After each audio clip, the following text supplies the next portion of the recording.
নতুন আবার একটা ভিডিওর সাথে চলে আসলাম। তো দেখো, শুরুতেই দেখালাম চীনাবাদাম, পোস্ত আর দই আর শুকনো লঙ্কা, ওর মধ্যে কিছুটা চাল মগজ আছে। মশলাটা আমি পেস্ট করে নেব।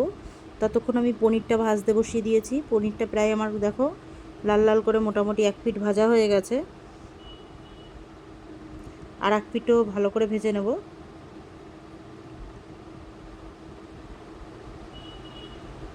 আজকে তোমাদের সাথে দুটো রেসিপি শেয়ার করব খুব কম সময়ে,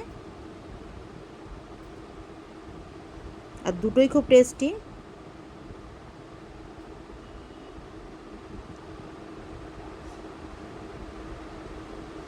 বাদবাকি পনিরগুলো ভেজে নিচ্ছি একইভাবে। ওখানে কিন্তু 650 পনির আছে। তো এবার দেখো, যেই মশলাটা পেস্ট করে রেখেছিলাম সেই মশলাটা দিয়ে দিলাম, সঙ্গে দিয়ে দিলাম টমেটো বাটা, আর ফোড়নে কি দিলাম দেখতে পারলে লং, এলাচ, দারচিনি। দিয়ে দিচ্ছি শুকনো লঙ্কা বাটা,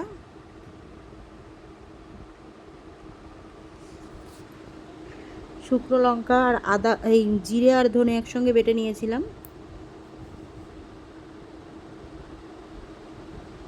কাশ্মীরি লঙ্কাটা দিয়ে দিলাম রঙের জন্য।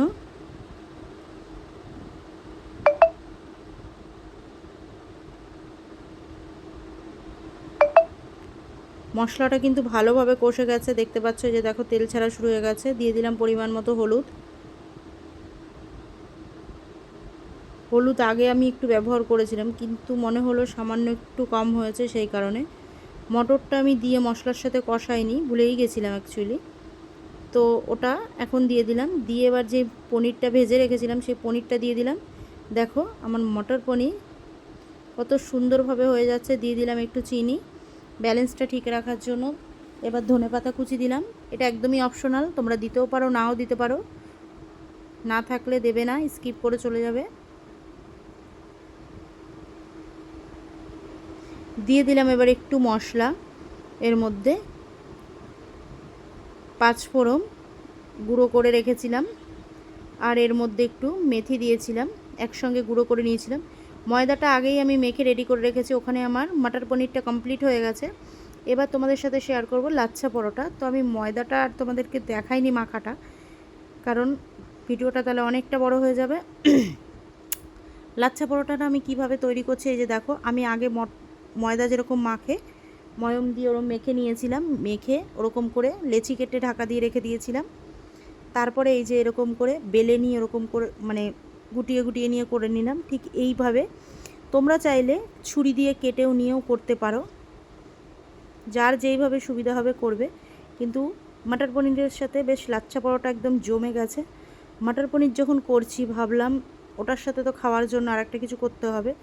তো রাত্রের ডিনারে এটা বানিয়ে ফেললাম। কেমন লাগলো, এই যে ওরকম করে বেলে বেলে আমি নিয়ে লেচি রেখে দিচ্ছি আবার। তারপরে দেখো এই যে, আর এটা কিন্তু থিকনেসটা একটু মোটা হবে, দেখতে পাচ্ছ, আবার তা বলে খুব মোটা নয়। যে দেখো একটা লেয়ার ভাব হয়েছে লাচ্ছা পরোটার, যে ওরকম ভাজ করে করে করা হয়েছে, দেখতে পাচ্ছ। যখন ভাজা হবে আস্তে আস্তে ওই জায়গাটা ওরকম হয়ে যাবে। এই যে দেখো, দেখতে পাচ্ছ সুন্দর মতন একটা উঠছে। সবগুলো একই পদ্ধতিতে হবে। তো চট জলদি বানাও, বানিয়ে অবশ্যই কমেন্ট করে জানিও কেমন লাগলো। আর তোমরা ভিডিওটা আমার দেখছো না, জানি না তোমাদের ভালো লাগছে না, মনে হয় আমি চেষ্টা করছি ভিডিও দেওয়ার, ভালো ভিডিও দেওয়ারই, কিন্তু হয়তো আমি সব দিন দিচ্ছি না, কারণ তোমরা দেখো না বলেও আমার ইন্টারেস্টটাও থাকে না। আর আমার অন্য একটা চ্যানেল আছে বলে সেই জন্য আর একটা চ্যানেলের পেছনে আমাকে সময় দিতে হয়। তো সেই কারণে দুটো করতে একটু সমস্যা হয়। আর তোমাদের তো বলেছি অন্য কাজেও ব্যস্ত থাকি, মানে আরও। দেখো আমি একবার ভেজে নিয়ে তারপরে তেলটা দিয়ে নিচ্ছি, জানি ভাজাটা আরও সুন্দর হয়। দেখতে পাচ্ছ কি সুন্দর, এই দেখো একটা ভাব হচ্ছে কুচকানো কুচকানো লেয়ারে।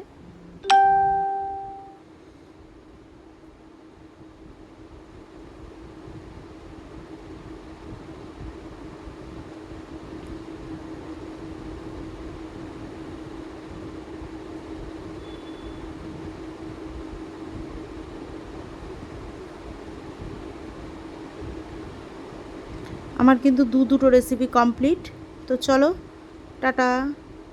আজকে মটর পনির আর লাচ্ছা পরোটা একদম কমপ্লিট। এই যে দেখো, দেখতে পাচ্ছ। টাটা, চলো আবার পরের ভিডিও নিয়ে হাজির হব।